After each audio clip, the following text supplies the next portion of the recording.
Assalamualaikum warahmatullahi wabarakatuh. Berjumpa kembali di Forum Indonesia Bergerak. Kali ini masuk ke sesi yang kelima.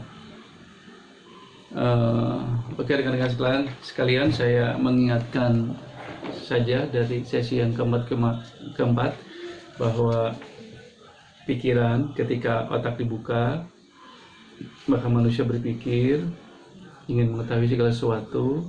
Dalam teori filsafat itu ada 3 dimensi manusia berpikir secara rasional, berpikir secara kritis, berpikir secara radikal. 3 cara berpikir inilah usaha filosofis manusia untuk menemukan hakikat segala sesuatu. Ingin menemukan hakikat segala sesuatu itu, apakah pernah menemukan kebenaran dari apa yang nampak. Jadi dengan 3 cara berpikir itulah.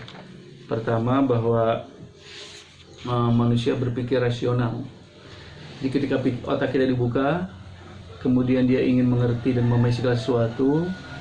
Nah, dimensi yang pertama ataupun instrumen pertama dari berpikir manusia itu adalah pemikiran yang rasional. Apa itu rasional? Adalah mempertanyakan hal-hal pokok yang mendasar dalam kehidupan. Jadi nalar kita, otak kita, pikiran kita itu secara rasional ingin mempertanyakan hal yang pokok.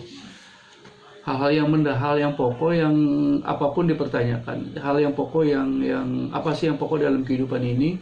Dan itu nalar kita ingin mengetahui hakikat setiap hakikat yang pokok itu.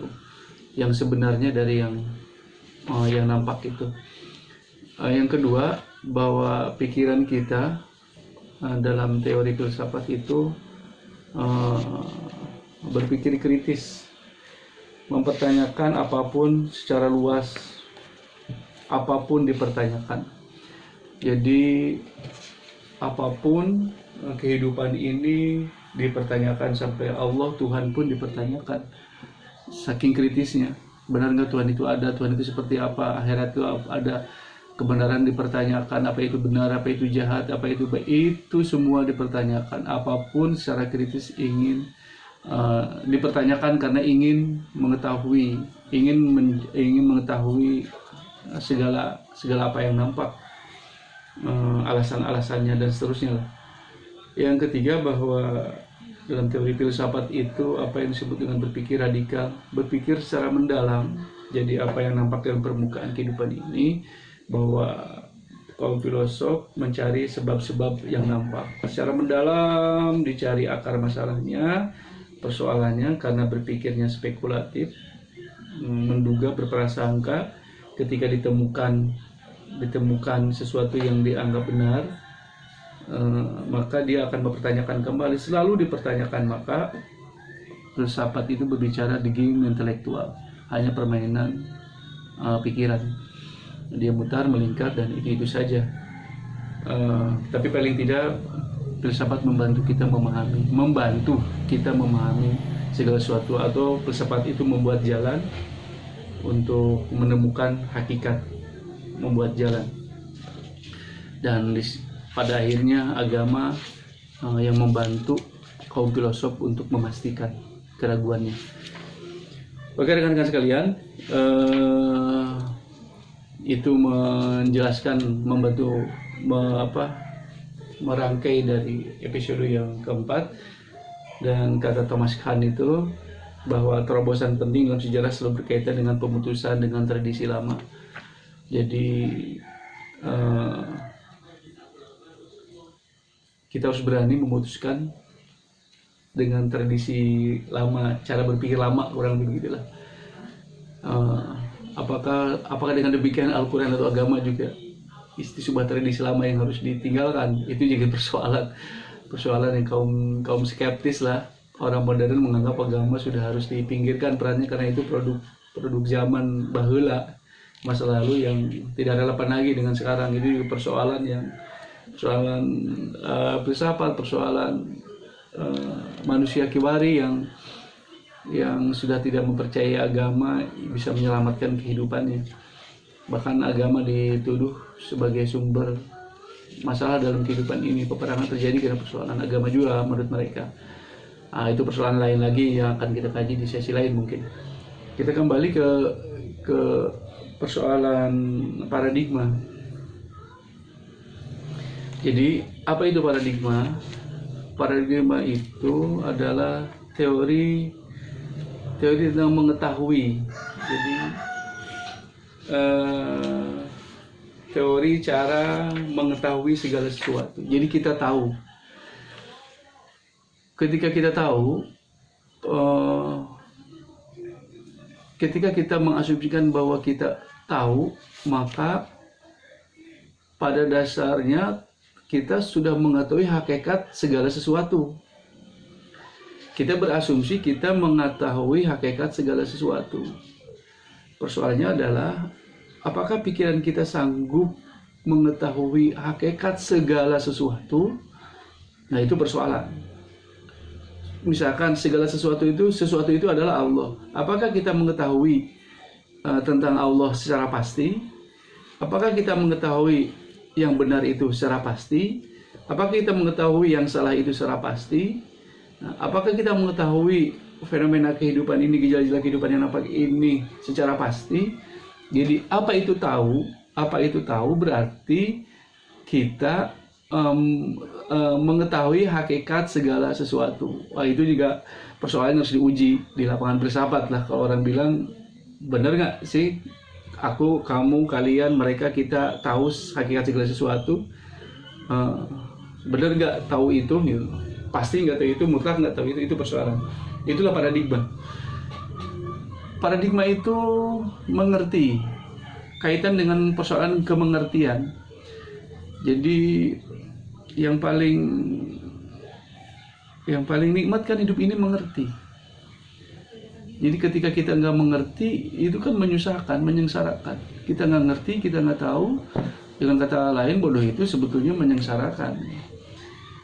Ketika kita mengerti segala sesuatu, mengerti mengapa ini begini, mengapa harus begini, mengerti fenomena yang terjadi ini sebenarnya seperti apa dan bagaimana, mengapa dan bagaimana fenomena ini. Disitulah paradigma adalah persoalan kemengertian. Jadi kita mengerti, nggak ada yang paling bahagia kecuali kita mengerti. Kita tahu, kemudian kita mengerti dan kita paham. Oh iya, paham ini, paham itu, paham, memahami segala sesuatu, memahami hakikat segala sesuatu. Tahu, mengerti, dan memahami hakikat segala sesuatu.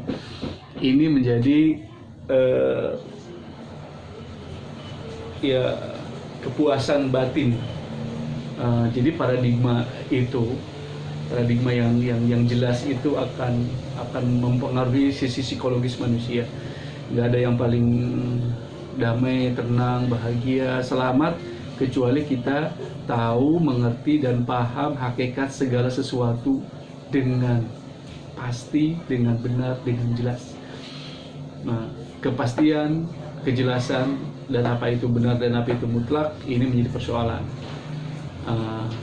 Menjadi persoalan dualitas itu loh. Apakah mutlak benar itu turun dari langit? Apa bisa muncul dari fenomena kehidupan manusia?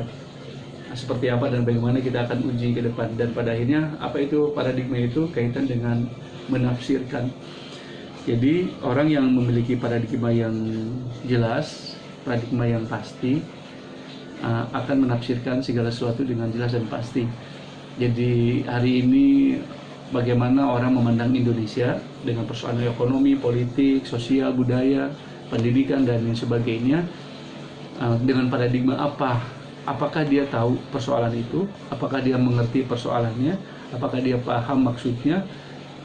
Dan ketika itu menafsirkan, problem menafsirkan itu menjadi masalah. Karena menafsirkan kaitan dengan persoalan moral. Karena ketika kita berani menafsirkan ini benar, ini salah, ini keliru, ini tepat, ini baik, ini buruk, ketika kita berani menafsirkan itu dan jadi jangan sampai begini, kita menafsirkan segala sesuatu, ini benar, ini salah, ini baik, ini buruk, ini tepat, ini keliru. Kalau tidak didasari oleh paradigma yang benar, maka penafsiran menjadi sangat bahaya. Jadi problem paradigma adalah problem dengan bagaimana kita menafsirkan keadaan. Jadi paradigma punya kemampuan, kapan menafsirkan keadaan ini, apakah realitas politik Indonesia, ekonomi, budaya, pendidikan, sosial, dan seterusnya ini telah benar apa salah, apa baik apa buruk, tepat atau keliru.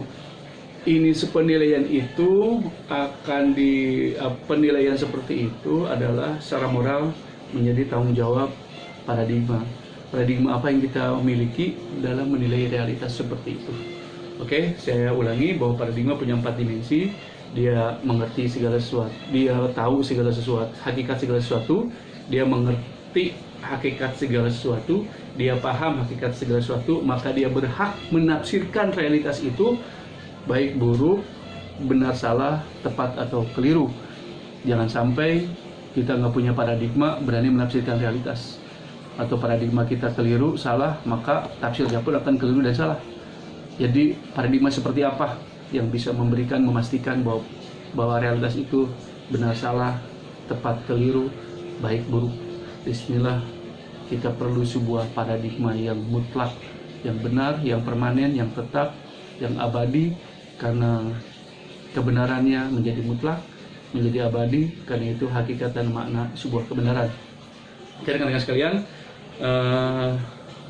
kita akan masuk sesi selanjutnya tentang identitas atau dimensi sebuah paradigma. Kalau nggak satu dimensi hilang, maka paradigma itu juga menjadi timpang, tidak jelas. Alhamdulillah, kita masuk ke sesi ke-6 setelah ini. Terima kasih, kita ngobrol dulu.